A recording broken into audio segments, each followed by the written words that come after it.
Waheguru Waheguru Waheguru Waheguru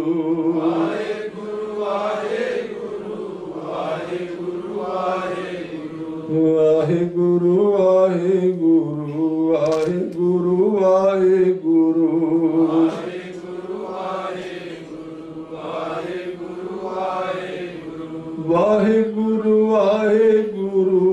Waheguru Waheguru Waheguru Waheguru